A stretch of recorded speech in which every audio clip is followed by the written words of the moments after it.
Salut tout le monde, j'espère que vous allez toutes et tous bien. Normalement, ça devrait aller quand même. Le marché a quand même plutôt bien récupéré depuis la dernière fois, hein, depuis la dernière vidéo.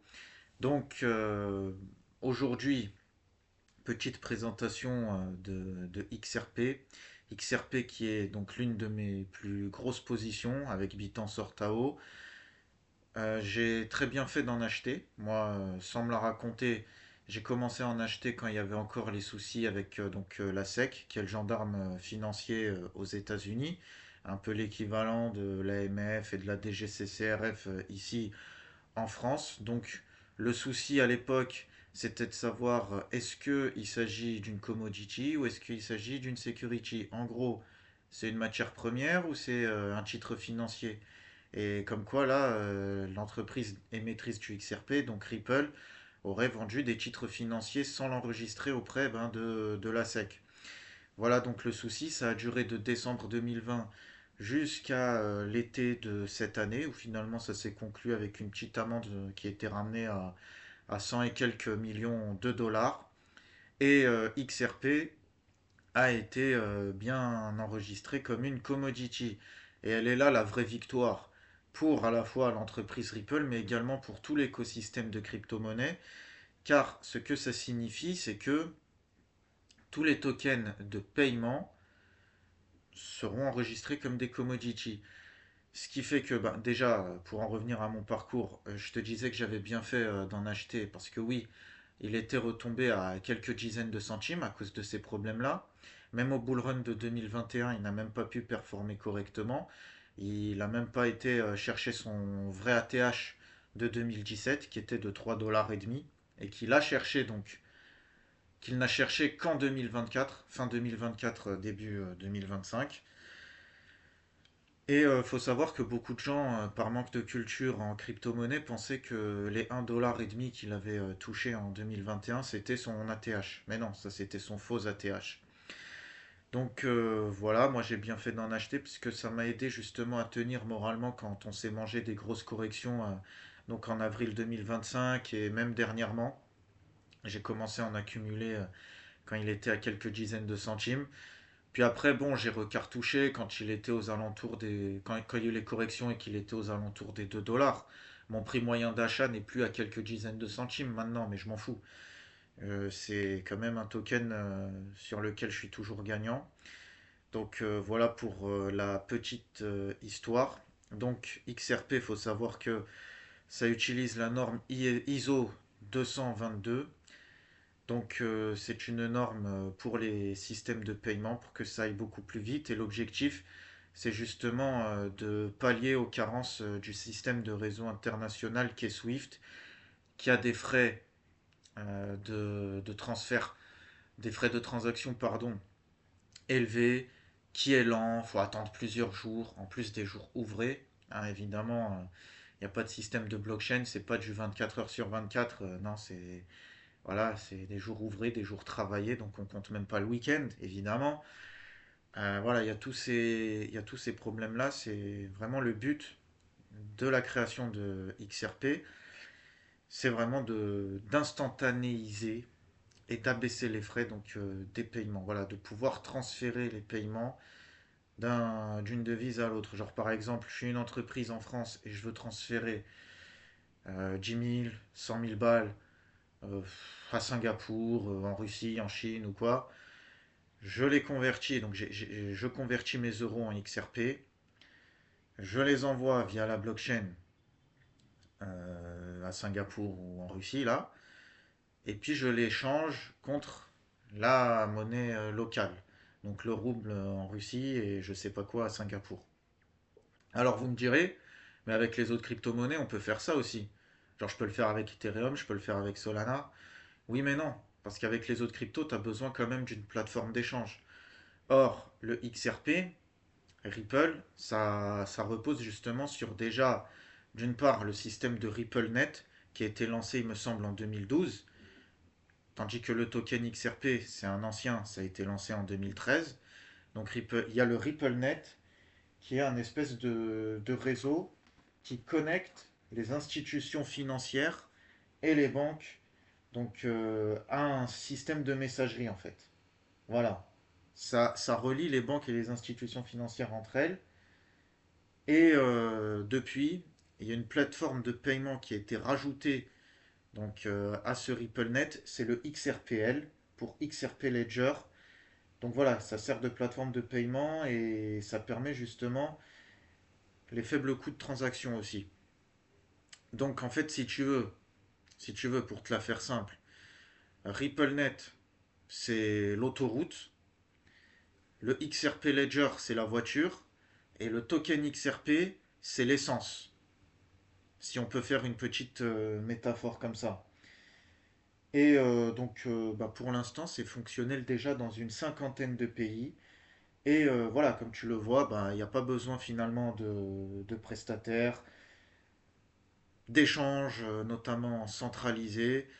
Les institutions peuvent s'échanger, peuvent faire des conversions de monnaie, peuvent échanger ailleurs dans le monde de la monnaie via le XRP avec le système de RippleNet et de XRP Ledger.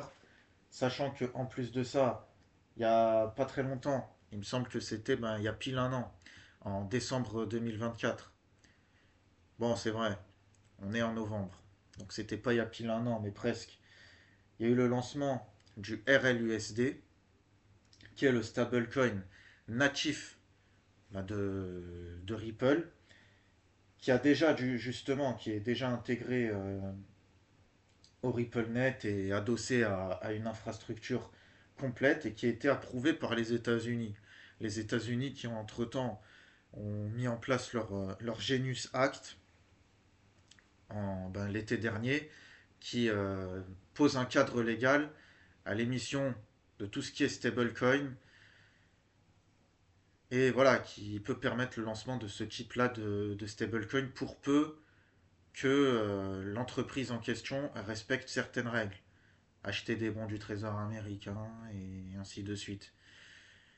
Faudrait que je te fasse aussi une vidéo pour te parler un peu des stablecoins et des enjeux monétaires que cela pose. Ça pourrait être très intéressant, sachant qu'on est à mon avis, dans une nouvelle guerre des monnaies. Et justement, l'entreprise Ripple, via tout cet écosystème-là, se pose en cadre de plus en plus majeur pour voilà, cette compétition-là. Et donc voilà, ils ont réglé les principaux problèmes dans lesquels ils étaient plongés, sachant que XRP, c'est un peu le mal-aimé en fait de l'écosystème crypto. Beaucoup l'accusent, plutôt à raison, on va pas se mentir, de trahir les valeurs initiales de Bitcoin, des crypto-monnaies, l'idéal de décentralisation, de désintermédiation. Puis en plus, c'est un token qui est fait pour voilà, les institutions financières, les grandes entreprises. Ça a clairement une visée professionnelle. À l'inverse, il y a le Stellar, donc XLM. J'avoue, j'en ai pas, mais ça me fait de l'œil de plus en plus. Qui lui est plus centré sur les particuliers et qui est beaucoup plus décentralisé que le Ripple. Le Ripple, le XRP plutôt, c'est le XRP le token. Autrefois c'était le Ripple, mais pour ne pas confondre l'entreprise Ripple et le token, ils ont décidé d'appeler leur token XRP. Donc ça s'est fait quelques années après le lancement. Donc il y a un système dont le nom a beaucoup été moqué, c'est le système escrow, donc ESCROW, qui fait que l'entreprise a une part très importante des XRP.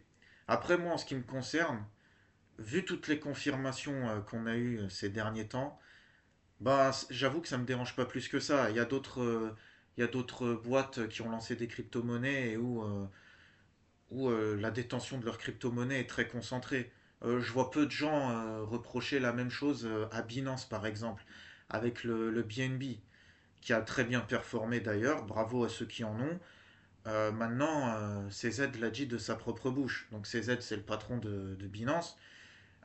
Il a dit que voilà, souvent, ce qu'il faisait, c'est qu'il vendait du Bitcoin, de l'Ethereum, pour racheter du BNB et faire monter la valeur artificiellement.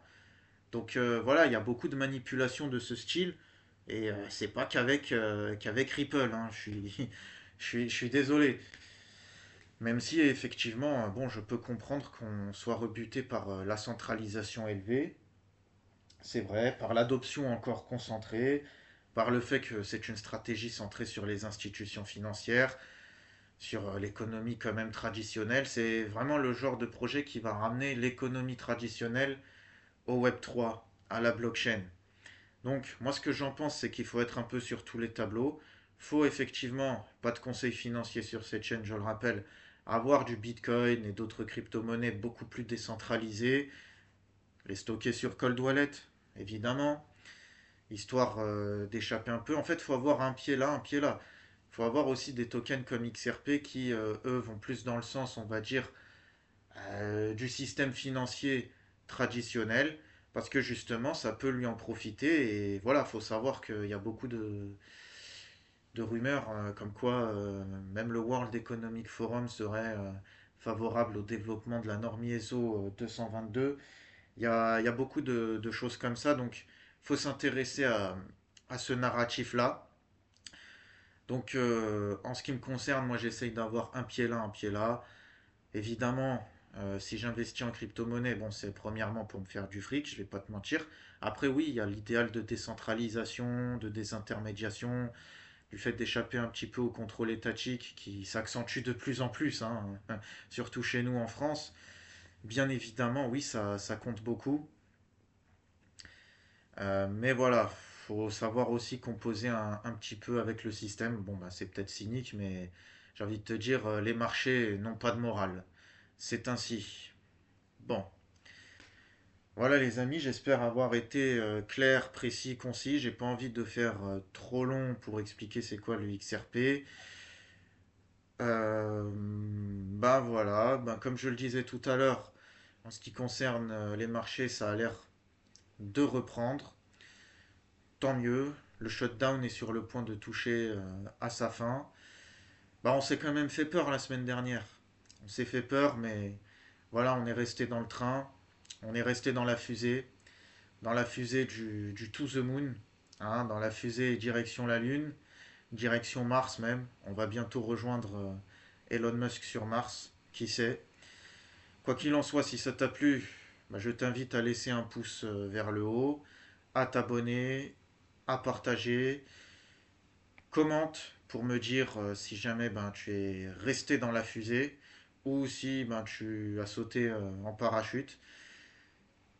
Ce serait intéressant. Et surtout, n'oublie jamais que ce bon vieux Max Invest ne retournera jamais sa veste. Allez, ciao ciao, bye bye.